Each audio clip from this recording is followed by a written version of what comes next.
Tahap perkembangan bahasa pada mata kuliah Psikologi Perkembangan. Kami dari kelompok 5 yang beranggotakan Dendi Setiadi, Nur Afni, Siti Rohani Diniah, dan Salsa Priscilla. Pengertian bahasa merupakan suatu alat yang berupa sistem simbol dan urutan kata-kata yang digunakan untuk berkomunikasi dengan orang lain. Teori perkembangan bahasa. Teori nativis.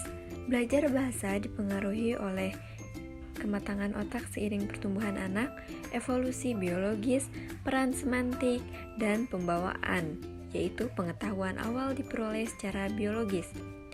Tokohnya adalah Chomsky dengan transformational grammar theory. Semantik lebih berperan penting dibandingkan dengan struktur kalimat. Pandangan-pandangan ahli nativis mengenai belajar bahasa. Yang pertama, menyusun kalimat tanpa latihan, penguatan, imitasi, atau peniruan. Yang kedua, memisahkan belajar bahasa dengan perkembangan kognitif. Dan yang ketiga yaitu tidak dipengaruhi inteligensi dan pengalaman individu. Teori behavioristik. Anak lahir tidak membawa kemampuan apapun. Belajar bahasa melalui pertama, pengkondisian dari lingkungan, kedua, imitasi dari orang dewasa, ketiga, penguatan, keempat, reward atau penghargaan, dan yang terakhir, frekuensi perlakuan. Tokohnya adalah Skinner. Masalah belajar bahasa timbul karena kurangnya perencanaan pendidikan yang meliputi pemberian reward yang tidak tepat, pemberian materi yang padat dan sulit dipahami, dan penerapan peraturan yang sulit dipatuhi oleh siswa. Di sini ada teori kognitif.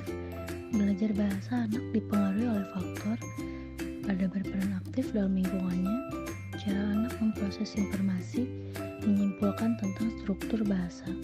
Tokohnya adalah Piaget dan Vygotsky. Perbedaan pendapat dari dua tokoh ini adalah Piaget itu bentuk bahasa bersifat egosentrisme dan non-sosial.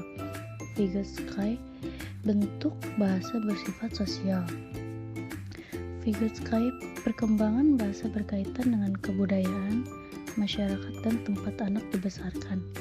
Piaget perkembangan bahasa awal anak berkaitan dengan kegiatan anak, objek, kejadian yang mereka alami melalui alat indera. Ada teori pragmatik. Anak belajar bahasa dalam rangka sosialisasi, mengarahkan perilaku orang lain agar sesuai dengan keinginannya.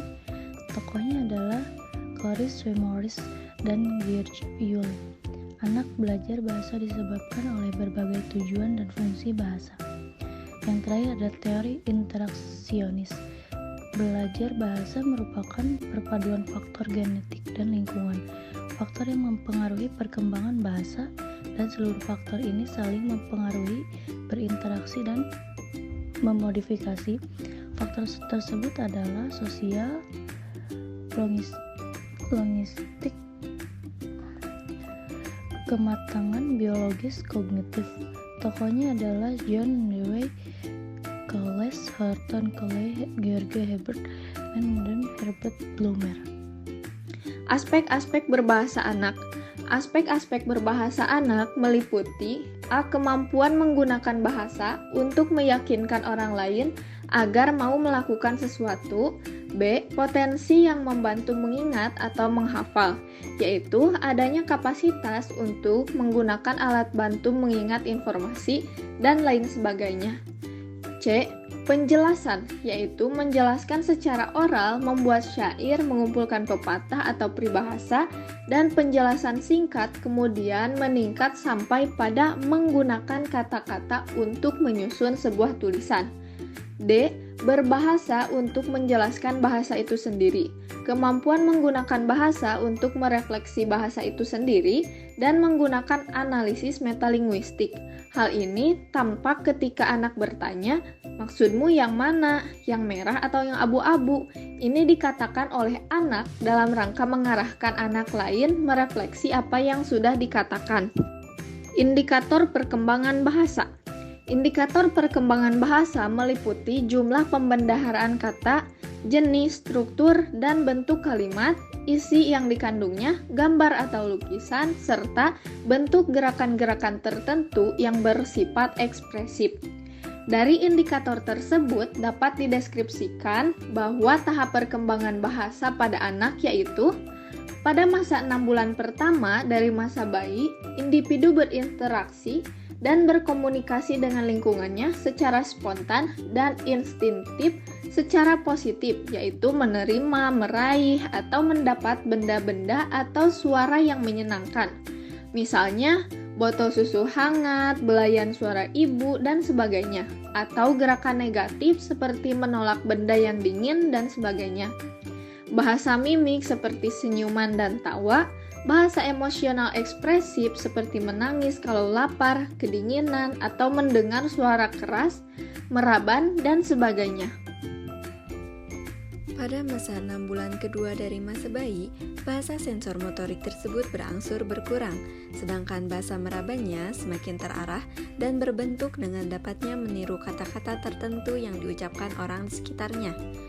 Meskipun mungkin ia sudah dapat membuat kalimat satu kata, misalnya mama atau mamam, kalau ia merasa lapar atau melihat botol susu atau makanan dan sebagainya. Pada masa kanak-kanak, individu sudah mengenal dan menguasai sejumlah perbendaharaan kata-kata atau vocabulary. Usia sekitar 3-4 tahun, perbendaharaannya sekitar 300 kata dan pada usia sekitar 6-7 tahun mencapai 2.500 kata. Bahkan dapat diduga lebih dari jumlah tersebut. Lalu pada masa anak sekolah, dengan dikuasainya keterampilan membaca dan berkomunikasi dengan orang lain, maka pada periode 6-8 tahun, ia dengan senang hati sekali membaca atau mendengar dongeng fantasi. Lalu usia 10-12 tahun, gemar cerita yang bersifat kritis tentang perjalanan, riwayat para pahlawan, dan sebagainya. Proses perkembangan bahasa. Para ahli sependapat bahwa pembentukan bahasa pada anak-anak sangat dipengaruhi oleh faktor-faktor latihan dan motivasi atau kemauan untuk belajar dengan melalui proses conditioning dan reinforcement menurut Lev Francois pada tahun 1975. Meskipun isi dan jenis bahasa yang dipelajari manusia itu berbeda-beda, namun terdapat pola urutan perkembangan yang bersifat universal dalam proses perkembangan bahasa itu. Ialah mulai dengan merabanya, lalu bicara monolog pada dirinya atau benda mainannya, haus nama-nama, kemudian gemar bertanya seperti apa, mengapa, bagaimana, dan sebagainya yang tidak selalu harus dijawab. Membuat kalimat sederhana 1, 2, atau 3 kata, bahasa ekspresif dengan belajar menulis, membaca, dan menggambar permulaan. Sekian pemaparan materi dari kelompok kami. Semoga video ini dapat bermanfaat buat teman-teman semua. Terima kasih.